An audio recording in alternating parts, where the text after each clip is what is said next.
Sa kasaysayan ng Pilipinas, di ba, ang dami nating kilalang bayani? Pero paano kung sabihin ko sa inyo na isa sa mga pinakamatalinong general na humubog sa ating pakikidigma ay parang nawala na lang sa alaala natin? Well, ngayon, kilalanin natin siya. Pag sinabing biyak na bato, anong unang pumapasok sa isip nyo? Yung kasunduan, tama? O di kaya lugar ng pagsuko? Pero teka, paano kung ang nasa likod pala nun ay isang napakatalinong military strategy? Isang kwentong mas malalim pa sa librong nabasa natin. At yung henyo na yon, walang iba kundi si General Mamerto Natividad. Siya, mga kaibigan, ang utak sa likod ng estratehiyang nagpilit sa mga Espanyol na umupo at makipag-usap. Hindi lang siya basta bayani, siya yung arkitekto. At eto pa ang mas nakakabilib. Lahat ng ito nagawa niya sa edad na 26. 26 anyos lang. Isipin niyo yon, sa ganong edad, gets na niya yung mga konsepto sa gera na hanggang ngayon pinag-aaralan pa rin sa mga military academy. At hindi to basta-bastang konsepto Sa edad na 26, alam nyo ba, gamay na niya yung tinatawag na asymmetric warfare. Isang ideya na hanggang ngayon pundasyon ng modernong estratehiya militar sa buong mundo. So ano ba tong asymmetric warfare? Okay, himayin natin. Para simple, ito yung laban ni David at Goliath. Isang sitwasyon kung saan yung mas maliit o mas mahinang puwersa, hindi niya sasalubungin yung kalaban kung saan ito malakas. Gagamitin niya yung sarili niyang advantage, pwedeng guerrilla tactics, kaalaman sa lugar, bilis, para matalo yung dambuhalang kalaban.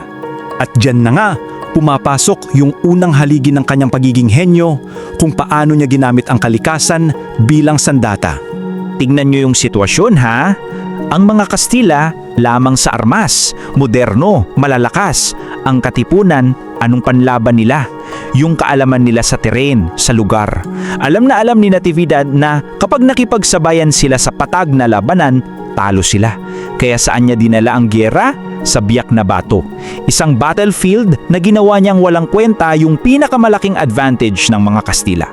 At grabe yung naging epekto nito. Yung maliit na bilang ng mga katipunero, kapag nasa loob na sila ng mga kuweba, parang nagiging higante. Hindi sila mahanap, hindi sila masukol, ginawa niyang kuta ang kalikasan mismo. Ang galing, di ba? At alam niyo ba kung anong tawag sa taktikan yan sa modernong military science? Defensive death. So hindi niya hinayaan na magkaroon lang ng isang malaking bakbakan. Sa halip, gumawa siya ng mga patong-patong na linya ng depensa.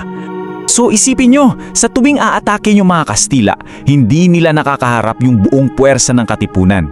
Dumaan muna sila sa unang layer ng depensa, tapos aatras yung mga katipunero sa pangalawa, tapos sa pangatlo. Ang resulta, unti-unting napapagod yung mga Kastila, nauubusan ng bala, ng supply, at bumabagsak ang moral. Sa madaling salita, pinilit niya ang mga Kastila na lumaban sa paraang gusto niya. Pero hindi lang sa galing sa taktika nagtatapos ang kwento ni Natividad. Yung pangalawang haligi ng kanyang galing ay mas personal pa. Ito ay yung kanyang pamumuno. Kasi para kay Natividad, ang pagiging leader hindi yan tungkol sa pag-uutos lang. Tungkol yan sa pagbibigay ng inspirasyon. Siya mismo, kasama sa laban, nakikipagbuno. At yun ang nagpapataas ng loob ng kanyang mga sundalo. Sa military theory, may konsepto na force multiplier. Ano to? Isipin nyo na lang, ito yung isang bagay o tao na nagpapalakas sa isang hukbo ng higit pa sa actual na bilang nila. Parang isang power-up. Para sa katipunan sa biyak na bato, si Natividad ang kanilang force multiplier. Dahil sa kanya, yung isang daon sundalo lumalaban na parang 1,000. At dito nyo makikita kung gaano siya kahalaga. Nung namatay si Natividad, hindi lang isang general ang nawala sa kanila. Nawala yung puso, yung inspirasyon ng buong hukbo. At sa totoo lang, yung pagkawala niya ang isa sa mga malaking dahilan kung bakit napilitan na ring tanggapin yung kasunduan sa biyak na bato. Ganun kalaki ang epekto niya. At yung pagkamatay niya, dito natin makikita ang isang mapait pero napakahalagang aral mula sa kanyang kwento. Kasi, ang laki ng kabalintunaan yung irony.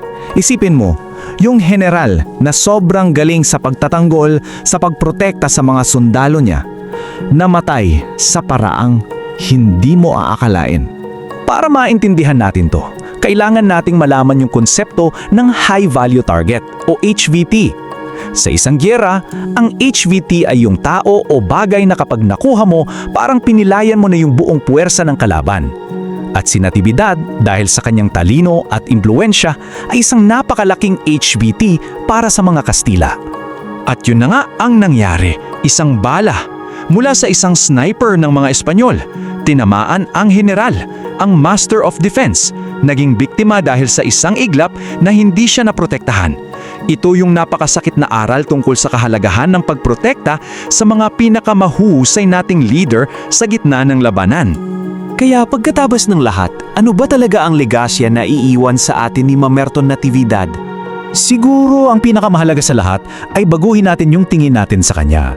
Hindi lang siya dapat maalala bilang isang bayaning namatay. Dapat siyang kilalanin bilang isang arkitekto, isang strategic genius na nagturo sa atin kung paano pwedeng manalo ang dehado laban sa lamang. Kung ibuod natin, may 3 aral mula kay Natividad na valid pa rin hanggang ngayon. Una, gamitin mo ang terrain bilang kakampi mo. Pangalawa, tandaan mo na ang moral ng tropa, sandata yan. At pangatlo, na siyang pinakamapait na aral, laging protektahan ang iyong mga pinakamahalagang leader. Ang totoo niyan, buhay na buhay ang kanyang legasiya. Nakaukit yan sa bawat sundalo na gumagamit ng kapaligiran para manalo, sa bawat leader na nagbibigay lakas sa kanyang mga tauhan, at sa bawat aral tungkol sa pag-iingat sa ating mga assets. Ang talino niya ay parte pa rin ng ating laban para sa kalayaan.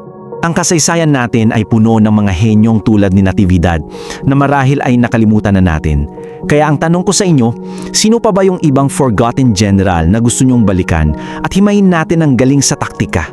Sige nga, i-comment nyo sa ibaba. Hanggang sa susunod na paghimayin natin ng kasaysayan. Kung nagustuhan mo ang kwentong ito, huwag kalimutang i-like ang video, mag-subscribe at i-on ang notification bell para sa iba pang alamat at kwentong bayan. I-share mo rin ito para mas marami pang Pilipino ang makaalala ng kagandahan ng ating mga kwento.